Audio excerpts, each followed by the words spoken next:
Golf Central on YouTube, brought to you by the Epic Speed Driver from Callaway. Hello, I'm Anna Whiteley and welcome into your Golf Central update. Now, Phil Mickelson took his turn at the mic at the Charles Schwab Challenge this week. So for more from Fort Worth, here is Henny Koyak. Thanks, Anna. Yes, everybody here at Colonial this week eagerly anticipating Phil's arrival after his historic major victory on Sunday just gone. This is what he's had to say to the press earlier. Everybody really wanting to know what his thoughts are on his game moving forward.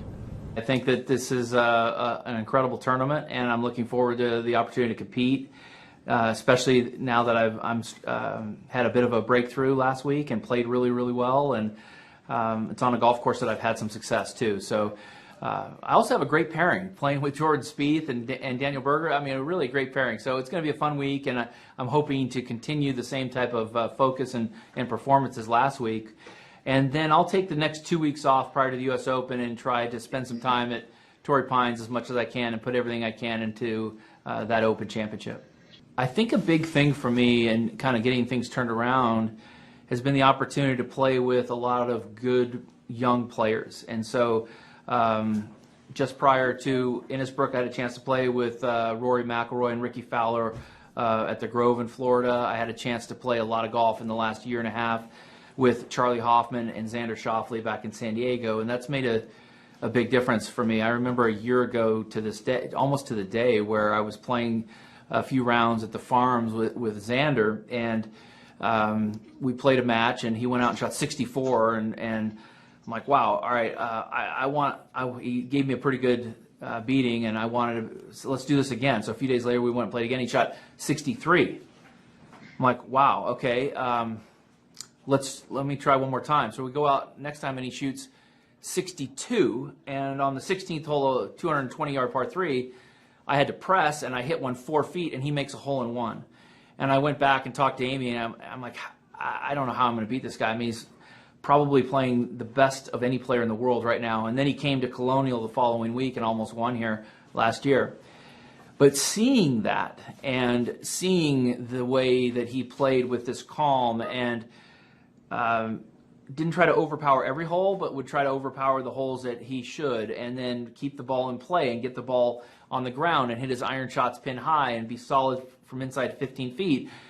I saw what it looked like to play at the highest level and so forth.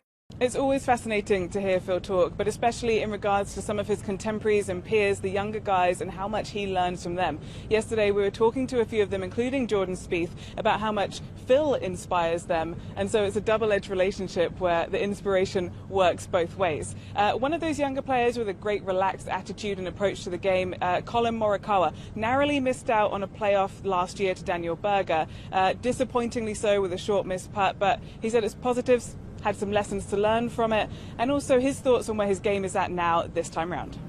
Feels really good. Ball striking wise, tee to green, feels good. It's just trying about figuring out how to putt a little more consistent. And, you know, I'm trying different things. I'm trying to get better, and that's the thing for me. You know, I don't know how long this is going to take. It could be this week that something clicks for the rest of the, you know, the next couple of years, or it could be months. It's just about trying new things, trying to check off boxes that I've never checked, and just work my way to being a better putter. What a brilliant, relaxed attitude there from Collin. He knows he has to find something. He doesn't know when, but he's willing to be patient and wait. Luckily for Collin, though, Colonial here, a lot of emphasis with previous champions on tee to green. So that really plays into his strengths and plays into where he thinks his game is at. It's going to be a fantastic week with a strong field featuring both Phil and Collin. Thanks, Anna. The Champions Tour are heading to their second major of the season this week. They'll be at Southern Hills Country Club for the Senior PGA Championship. Ken Tanigawa is the defending champion from his win back in 2019, and Dan Hicks and Justin Leonard are here with a preview. Thanks, Anna. Just outside downtown Tulsa, Oklahoma, Southern Hills Country Club back in the major championship spotlight. It has hosted 7 major championships through the years, but but for the first time ever hosting the oldest senior major, the 81st KitchenAid Senior PGA Championship. Joined here by Justin Leonard, who knows an awful lot about this golf course. In fact, Justin, you played in the U.S. Open, PGA Championship, as well as the Tour Championship staged here through the years at Southern Hills. It's undergone a restoration the last couple of years by noted golf course architect Gil Hance. So what's changed about the course that caught your eye? Well, they've removed a lot of trees from Southern Hills, and they've done a beautiful job of blending certain fairways together. This is a great view of the 13th and the 16th fairway. The greens are now come closer together. He's also restored some of the roll-offs around the edges of the green. So if the ball is right on the edge, chances are it's going to roll off the green, and these players are going to be chipping it from there. As usual, it's attracted one of the best fields of the years, the best senior players in the world. Gathering here, including Jim Furyk, Colin Montgomery, and Ken Tanagawa as you look at their tee time tomorrow at 2:20 Eastern Time. Yeah, Jim Furyk won his first two events out here on the PGA Tour Champions, has not captured a major championship yet, though, so he'll be wanting to do that. Colin Montgomery is a winner twice of this KitchenAid Senior PGA Championship back in 2014 and 2015. And then Ken Tanagawa, the defending champion, because it wasn't played last year, won his championship at Oak Hill, and this was a par putt on the 18th green. And really powerful player. I saw him today. Really excited to get back here and defend his title. Storybook finish for Tanagawa, who had the thrill of lifting that gigantic Alfred S. Bourne trophy. And another notable first-round grouping to keep an eye on, this threesome of Ryder Cup captain Steve Stricker, along with a guy that's got some great history here, Retief Goosen, and the Big Easy Ernie Els. Yeah, Steve Stricker dividing his time between playing the regular tour and out here with the older set, wants to keep an eye on those younger players, playing practice rounds and tournament rounds with them in preparation for the Ryder Cup. Retief Goosen, he's got great memories of this place. Won the U.S. Open in a playoff against Mark Brooks back in 2001. And then Ernie Els, I spoke with him. He loves the golf course. He loves the changes. He feels like he can be a more aggressive off the tee and hit more drivers and be comfortable doing it. Going to be a great week here at Southern Hills. Golf Channel's coverage of the 81st edition of the KitchenAid Senior PGA Championship begins tomorrow with Golf Central pregame at noon Eastern and live action, Anna, coming your way at 1 o'clock Eastern Time. Back to you. Good stuff. Well, we are looking forward to it. But a huge day today for the Ole Miss Rebels. They became your 2021 NCAA Division I Women's Golf Champions for the very first time.